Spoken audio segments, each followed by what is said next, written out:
Hi all, welcome to football arena. World കപ്പിൻ്റെ group സിയിലാണ് Brazil ഉൾപ്പെട്ടിട്ടുള്ളത്. എതിരാളികളായിക്കൊണ്ട് മൊറോക്കോ, സ്കോട്ട്ലാൻഡ്, ഹെയ്ത്തി എന്നിവരാണ് വരുന്നത്. ഇനിയിപ്പോൾ വേൾഡ് കപ്പിന് മുന്നേ വിരലിൽ എണ്ണാവുന്ന കുറച്ച് സൗഹൃദ മത്സരങ്ങൾ കൂടി ബ്രസീലിൻ്റെ ദേശീയ ടീം കളിക്കുന്നുണ്ട് എന്നുള്ളതാണ്. ഇതുമായി ബന്ധപ്പെട്ട ഒരു അപ്ഡേറ്റ് നമുക്ക് ലഭിച്ചിട്ടുണ്ട്. അതായത് വേൾഡ് കപ്പിന് വേണ്ടിയുള്ള ബ്രസീലിൻ്റെ ഒരുക്കങ്ങൾ ഇപ്പോൾ തന്നെ ആരംഭിച്ചു കഴിഞ്ഞിട്ടുണ്ട്. കഴിഞ്ഞ ദിവസം ബ്രസീലിന്റെ മുഖ്യ പരിശീലകനായ കാർലോ ആഞ്ചലോട്ടിയും അദ്ദേഹത്തിന്റെ സ്റ്റാഫും അമേരിക്കയിൽ ലാൻഡ് ചെയ്തിട്ടുണ്ട്.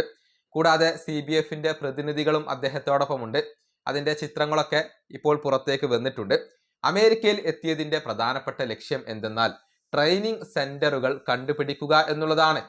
നല്ല ഒരു ട്രെയിനിങ് സെന്ററും നല്ല ഒരു ഹോട്ടലും ടീമിന് വേണ്ടി കണ്ടെത്തേണ്ടതുണ്ട്.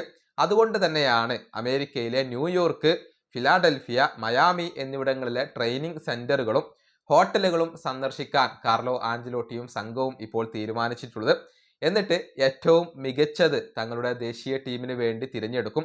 അതിനുവേണ്ടിയാണ് കാർലോ ആഞ്ചലോട്ടിയും സംഘവും ഇപ്പോൾ നേരത്തെ തന്നെ അമേരിക്കയിൽ എത്തിയിട്ടുള്ളത് എന്നാണ് റിപ്പോർട്ടുകൾ ചൂണ്ടിക്കാണിക്കുന്നത്. മാത്രമല്ല, മാർച്ച് മാസത്തിൽ 2 സൗഹൃദ മത്സരങ്ങൾ ബ്രസീൽ കളിക്കുന്നുണ്ട്. ഫ്രാൻസ്, ക്രൊയേഷ്യ എന്നിവരാണ് ബ്രസീലിന്റെ എതിരാളികളായിക്കൊണ്ട് വരുന്നത്. ആ മത്സരങ്ങളും അമേരിക്കയിൽ വെച്ചുകൊണ്ട് തന്നെയാണ് നടക്കുന്നത്. അത് ബ്രസീലിന് ഗുണം ചെയ്യുന്ന കാര്യമാണ്.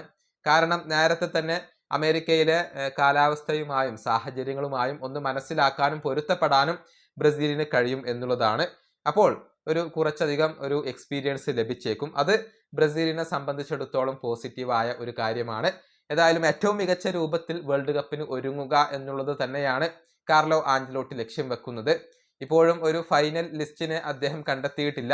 മെയ് മാസത്തിലാണ് താൻ ഒരു ഫൈനൽ ലിസ്റ്റ് കണ്ടെത്തുക എന്നായിരുന്നു കാർലോ ആഞ്ചലോട്ടി പറഞ്ഞിരുന്നത്. ഈ വീഡിയോ അവസാനിപ്പിക്കുന്നു. അടുത്തൊരു വീഡിയോ കാണാം.